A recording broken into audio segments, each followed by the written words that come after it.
صورتحال کی تصویر کشی کے لیے کہ موجودہ دور میں اسلام کی کیا صورتحال ہے اور ان کے بقول کیا صورتحال ہونا چاہیے، مسلمانوں کو کیا کرنا چاہیے، مسلم ممالک میں کیا کرنا چاہیے، اس سے متعلق ایک بہت ہی چالاک اور زیرک قسم کا مستشرق تھا، وہ اسمتھ تھا، ویلفریڈ کینٹویل اسمتھ۔ اس نے کتاب لکھی، بہت ہی مشہور کتاب ہے، Islam in modern history. Islam in modern history میں اس نے یہ کیا ہے وہ کتاب ہر شخص کو پڑھنا چاہیے تاکہ مغرب کا جو نقطہ نظر ہے مسلمانوں اسلام کے بارے میں وہ سمجھ میں آئے، اور جو کچھ بھی ہم کر رہے ہیں وہ ایک طرح سے انہی کی خدمت ہو رہی ہے، جس طرح سے بھی ہم جو کچھ بھی کیا بات ہے۔ میں اس کی تھوڑی سی تشریح کروں گا، اگرچہ چند ہی کتابوں کا ذکر ہو، لیکن کہ جس کتاب کا ذکر ہو اس کی اہمیت یا اس کا پس منظر یا اس کے لکھنے کا جو مؤلف کا مقصد ہے۔ یہ کتاب اس نے 1958 میں شائع کی، اور اس میں 9 سال لگایا تھا اس نے اس کو لکھنے میں، اس کو لکھنے میں، اور سارے مختلف ممالک کا اس نے سفر کیا تھا، مسلم ملکوں کا۔ تو اس میں 7 چیپٹر ہیں، 7 ابواب ہیں۔ پہلے باب میں اس نے تو اسلام پرانے زمانے میں کیسا تھا، وہ کس طرح سے رہا خلفائے راشدین کے زمانے میں، اس کے بعد وہ دکھایا۔ اب موجودہ دور میں دوسرا چیپٹر جو ہے، موجودہ دور میں اسلام میں کس طرح سے لوگوں کو احساس ہوا کہ مسلمانوں کی حالت خستہ ہے اور ان میں تجدید و اصلاح کا کام کرنا چاہیے، تو اس میں 3 تاریخوں کا ذکر کیا۔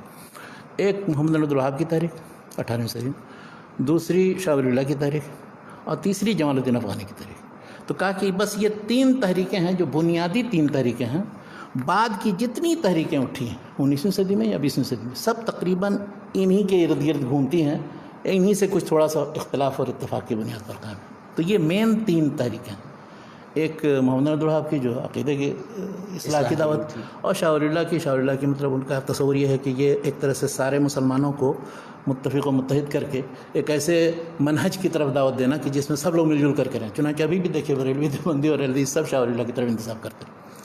اور تیسری جمال الدین افغانی کی تحریک جو ان کے نزدیک بہت خطرناک، وہ پین اسلامزم کی تحریک، یعنی اتحاد عالم اسلامی، یعنی سیاسی طور پر عالم اسلام کے اتحاد کرے کہ یہ تینوں تحریکیں اصل ہیں۔ اس کے بعد میں جو تحریکیں اٹھیں، مادی سوڈانی کی تحریک ہے یا سنوسی کی تحریک ہے یا انڈونیشیا اور دوسری جگہوں پر جو تحریکیں اٹھیں اسی کا شاخصانہ ہے۔ پھر اس نے یہ کہا کہ بعد میں جو مختلف رجحانات پیدا ہوئے ان میں 4 طرح کے رجحانات نے اثر کیا ہے بعد کے مسلمانوں پر۔ وہ پہلا ہے لبرلزم، دوسرا نیشنلزم، اور تیسری اس نے بتایا اپولوجیٹکس، یعنی معذرت خواہانہ جو اسلام، اور چوتھا بتایا ہے ڈائنامزم۔ تو اب اس سے آپ سمجھ لیجئے کہ کس کس تحریک کی طرف اشارہ کر رہا ہے۔ مثلاً سر سید کی طرف وہ اپولوجیٹک، اور اس طرح سے ڈائنامزم میں وہ صرف اخوان المسلمین کی تحریک یا جماعت اسلامی وغیرہ کی تحریکیں آ جاتی ہیں، اور لبرلزم وغیرہ میں وہ صاحب تجدد پسند ہو جو، اور قوم پرست جیسے مسلم لیگی اور دوسرے لوگ یا عربوں میں جو مطلب یا عربوں میں، تو اس کو انہوں نے، اس کے بعد انہوں نے 5 چیپٹر الگ الگ ملکوں کا خصوصی مطالعہ اس میں کیا ہے۔ تو اس میں اس میں عربوں کا ایک چیپٹر رکھا، اس کے بعد پھر ترکوں کے بارے میں، پھر اس کے بعد ہندوستان کے بارے میں، پھر پاکستان کے بارے میں، یہ 4 چیپٹر ہوئے۔ اور اس کے بعد آخر میں یہ کیا ہے کہ مختلف اور دوسرے ملکوں کے بارے میں کہا کہ اس کے بارے میں مجھے معلومات زیادہ نہیں ملی، اور وہ انڈونیشیا اور ملیشیا اور دوسرے ملکوں میں، تو ان سب کو جمع کر کے 5واں باب بنایا۔ تو اب وہ دیکھیے کتنا ذہانت کے ساتھ اور سمجھ بوجھ کر کے، اور کیوں وہ کر رہا ہے وہ بھی میں بتاؤں گا آپ کو۔ وہ یہ کہہ رہا ہے کہ ان چاروں میں 4 طرح کی باتیں ہیں، چاروں علاقوں میں۔ عربوں کے یہاں کیا ہے، اسلامک کرائسس ہے، یعنی وہ ایک ازمہ کا شکار ہیں کہ ہم جو دین مان رہے ہیں اس کے مطابق عمل کر رہے ہیں وہ کس چیز کا تقاضا کر رہی ہے، اور مغربی تہذیب اور اس میں جو اس سے ہم استفادہ کر رہے ہیں، تو اب ان دونوں میں ٹکراؤ ہو رہا ہے، اس کو بھی ہم نہیں چھوڑ سکتے ہیں اور اپنے مذہب کو بھی نہیں چھوڑ سکتے۔ ایک طرح سے وہ ایک ازمہ کا شکار ہیں، وہ اس کشمکش میں ہے کہ کیا کریں کیا نہ کریں۔ تو اس وقت یعنی 1957-58 کے بعد بتا رہا ہے۔ دوسرا پھر اس کے بعد اس نے ترکی، چونکہ ترکی میں انقلاب آ چکا تھا کمال اتاتürک کا، تو ترکی کے بارے میں اس نے یہ کہا کہ ترکی جو ہے اسلامک ریفارمیشن یعنی اسلامی اصلاح کا کام، یعنی ان کے بقول یا ان کے اپنے تصور کے مطابق کہ یہ اس صحیح راہ پر چلا آیا ہے جس پہ آنا چاہیے مسلم ملکوں کو، اور وہ ان کے ہاں اب صرف یہ ہے کہ وہ ایک ترکی اسلام رہے گا، قومی اسلام رہے گا، اور وہ اسلام ایک مستقل بذات ایک اہمیت رکھنے والی چیز ہوگی۔ اچھا، تیسرا اس نے پھر پاکستان کے بارے میں کہا، اس کو کہا اسلامک اسٹیٹ، یعنی اسلامی حکومت، وہاں اسلامی قانون اور اس کا تجربہ کیا جا رہا ہے. تو اب وہ کیا ہوگا نہیں ہوگا. اگر ان کو نجات پانی ہے یا آئندہ سرخرو ہونا ہے اور قوموں میں اپنا مقام بنانا ہے تو انہیں وہ راہ اختیار کرنا چاہیے جو ترکی نے اختیار کی ہے. سبحان اللہ. جی جی پڑھیے وہ کتاب تو. اچھا چوتھی انڈیا کے بارے میں لکھا مسلمان انڈیا میں کیا ہے. اس میں کہا کہ اسلامک انوالومنٹ یعنی مسلمان اقلیت میں ہیں ہندو اکثریت کے اندر. تو اب ان کے ساتھ کیسے سمجھوتا کر کے ان سے رابطہ رکھیں کہ وہ اپنے مذہب یا عقیدے یا چیزوں پر باقی رہیں, اسلامی ماحول کی حفاظت کر سکے. یعنی 4 طرح کی سوسائٹیاں ہو سکتی ہیں اور ہیں, اور چاروں طرح کی سوسائٹیوں میں یہ اس طرح کے مسائل ہیں. تو اب اگر وہ نجات کی راہ کیا ہے, نجات کی راہ ہے کہ وہ ترکی والا مصطفیٰ کمال وہ اختیار کیا جائے اور اس کے مطابق. اچھا اس چیز کو بالکل اس نے واضح طور پر لکھا ہے, جگہ جگہ اس چیز کو لکھا ہے کہ اسلام بحیثیت مذہب کے جو مسلمان سمجھتے ہیں کہ وہ اٹل ہے اور اس میں کوئی تبدیلی نہیں ہو سکتی, یہ بالکل غلط تصور ہے. وہ پرانے زمانے کے وہ قرون ثلاثہ کے اسلام کی تقدیس کرتے ہیں اور کہتے ہیں کہ وہ اس زمانے میں خیر القرون تھا, یہ تھا, یہ سب محمل چیز ہے. اس لیے خیر القرون میں دیکھیے 3 خلیفہ 4 خلیفہ میں خلفاء راشدین میں سے تو قتل کیے گئے. اس کے بعد پھر خانہ جنگی شروع ہو گئی, پھر ایسا ہوا, پھر اس کے بعد پھر موروثی خلافت شروع ہو گئی. تو کیا یہ کون سا مطلب تو وہ یہ کہہ رہا ہے کہ اسلام دراصل ان مبادی اور ان تصورات کا نام ہے جو اسلام قرآن میں لایا ہے, یا جو چیزیں ہیں رہی. اور دوسری چیزیں یہ جو لوگوں نے کی ہیں یہ سب اس کی تطبیق ہے, اس میں گڑبڑیاں ہیں. تو آپ اس علاقے اس زمانے یا اس عہد سے آپ اپنا رشتہ جوڑتے کیوں ہیں؟ یہ کیوں آپ کے اندر تمنا ہوتی کہ کاش کہ ہم سلف کے طریقے پر رہتے ہو, سلف کے طریقے پر کی طرف دعوت دیں, سلف کے طریقے پر عقیدے میں منہج میں. یہ کون سی چیز ہے؟ آگے بڑھتے جائیے. ہاں, جا رہے ہیں سلف کا مفہوم یہ ہے جتنے بھی ماضی کے چاہے وہ کوئی بھی ہو, ہر ایک مسلمان عقیدت رکھتا ہے پچھلے لوگوں سے. تو ان صحابہ تابعین تبع تابعین اس زمانے کے تصور سے مطلب یہ بالکل معمل بات ہے. تو وہ کہتے ہیں کہ یہ بدلتی ہوئی شکل ہے اس کی. اور اگر مسلمانوں کو یہ چیز سمجھ میں آ جائے کہ جیسے عیسائیوں کو سمجھ میں آ گئی کرسچینٹی جیسے, اس کو بحیثیت مذہب کے ایک مانتے ہیں, اس کو ٹھیک ہے معاملہ, لیکن اب اس کو ہر چیز میں ہر معاملے میں عمل دخل اس کا ہو, یہ تصور کرنا یہ درست نہیں ہے. مسلمانوں کی زیادتی ہے کہ کم فہمی ہے. اب اگر ان کو بعد میں سمجھ میں آ جائے تو اس کے بعد پھر اب اس سے آپ اندازہ لگائے کہ یہ کتاب پوری کی پوری جو ہے وہ دراصل مسلمانوں کو سارے اپنے جو اصل اسلام پر باقی رکھنے کے بجائے اس سے منحرف کیسے کیا جائے اور اس کے لیے مشورہ دیا ہے باقاعدہ. اور یہ کتاب دراصل حمزۃ الوصل کا کام کرتی ہے.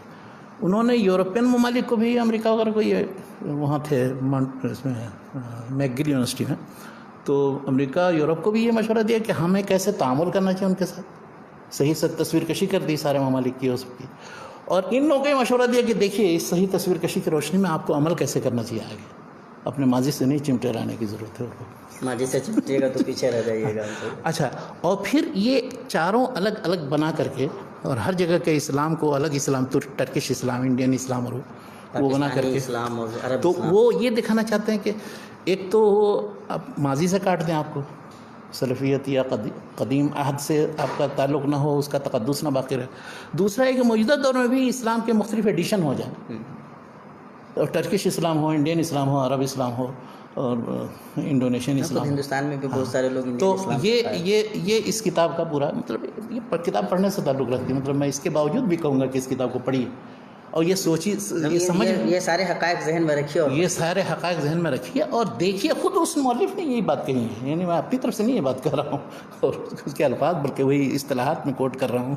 تو یہ کتاب, لیکن ایسے اسی نے ایک کتاب لکھی ہے ماڈرن اسلام ان انڈیا, وہ بہت پہلے چھپی تھی, اس کتاب سے پہلے چھپی تھی. یہ کتاب تو 1958 میں چھپی, وہ کتاب 1943 میں چھپی تھی. تو اس میں اس نے 3 باب بنائے ہیں بنیادی. پہلے میں وہ تین طرح کے رجحانات کا ذکر کیا ہے. انٹلیکچوئل موومنٹس, تو اس میں سر سید احمد خان ان کے گروپ کا. اس کے بعد پھر دکھایا ہے کہ ماضی کی طرف توجہ, تو اس میں امیر علی کا ذکر کیا ہے, ان کے ماننے والوں کا. پھر دکھایا ہے اقبال کا ذکر کیا ہے کہ وہ پروگریسو انداز میں ان کو پیش کیا, پروگریسو. اور پھر اس کے بعد چوتھا بتایا ہے ری ایکشنری, تو رد عمل کے طور پر جو تحریک اٹھے. تو اس میں بھی اقبال کو کہا کہ اقبال دونوں رجحان کے نمائندہ ہیں, پروگریسو بھی ہیں اور ریئیکشنری بھی ہیں، اور پھر دونوں کی مثالیں دی ہیں اور ان کی تفصیلات اقبال دی کے ہیں۔ علاوہ ریئیکشنری میں ان کی ان کے پھر اس کے بعد جو اس زمانے میں نام لیے ہیں، اس نے غلام احمد پرویز کا اور کس کا اور دوسرے بہت سے لوگوں کا ذکر کیا، نیاز احمد فتح پوری وغیرہ سب کو لگا دیا اسی۔ یعنی بنیادی یہ انٹلیکچوئل جو موومنٹس ہیں یا رجحانات، یہی دکھائے اس نے۔ دوسرے میں پھر پولیٹیکل موومنٹس، پولیٹیکل میں دکھایا کہ ایک تو تھا پین اسلامزم ٹائپ کا، اتحاد اسلامی یا تحریک خلافت جیسے ہوئی، یا اور اس طرح سے جو عالم اسلام کے پیمانے پر عالم اسلام سے انسیت و اتحاد کا رجحان۔ دوسرا نیشنلزم کا رجحان جو انڈین نیشنل کانگریس نے کیا۔ تیسرا ہے کہ مسلم قومیت کا رجحان جو پھر مسلم لیگ بنی، اور پھر اس کے بعد اس کا جائزہ لیا۔ اور تیسرا باب جو ہے اس میں دکھایا ہے کہ کچھ مذہبی قسم کے دوسرے رجحانات کہ مطلب جس کا بہت زیادہ معاشرے پر اثر نہیں، اس میں سب یہ دیوبندی اور ندوہ اور بریلوی اور وہ سب کو شمار کیا کہ مطلب یہ سب مؤثر نہیں ہے۔ کم وقتی کے بارے میں ہم لوگ چھوڑا ہی نہیں۔ اچھا، اس میں الحدیث اور سلفی کا نام تک نہیں، مطلب اس میں کوئی ذکر نہیں، ان کو کوئی، حالانکہ یہ ہندوستان پاکستان ہر جگہ گیا ہے، گھوما نہیں تو یہ اس کی لا علمی کا بھی مطلب کہیں نہ کہیں لا علمی ہے یا ہاں نہیں پتہ ہو سکتا ہے، چلا ہو بڑی شخصیتیں نہیں۔ آپ بات کر رہے ہیں اگر تحریک شہیدین پہ آپ نے وہ زمانے میں مولانا امرت سری وغیرہ تھے زندہ، نہیں، اور خاص طور سے تحریک شہیدین کا آپ نے ذکر نہیں کیا، اور اس کے جو اثرات پورے ہندوستان پہ، پورے بر صغیر پہ پڑے ہیں، اور اس سے اگر آپ کی واقفیت نہیں ہو پائی ہے تو کہیں نہ کہیں آپ کی لا علمی کا بھی۔ تو کہنا یہ ہے کہ اچھا، اسی میں پھر اس کے بعد ایک چیپٹر انہوں نے احمدیہ تحریک کا وہ بھی دکھایا، اور ایک شیعہ کا۔ تو اس طرح سے وہ مذہبی گروہ اور احمدیہ اور شیعہ، اور اسی پر پھر کتاب ختم کر دی۔ لیکن یہ کتابیں پڑھنے کی کتاب ہے، مطلب یہ نہیں دیکھی جا سکتی، بہرحال آنکھیں کھلی رہیں۔ ایسی کتابیں بہت یہ ہے کہ مطلب پڑھتے جائیے اور بالکل چونکی اور عجیب تاثر رد عمل بھی ہوتا ہے کہ یہ جان بوجھ کر کیا کر رہا ہے، کس طرح سے کدھر لے جا رہا ہے اسلام کی تاریخ کو، مسلمانوں کی تاریخ کو، اور کیا کہنا چاہتا ہے، ان کا مقصد ہی یہی ہوتا ہے۔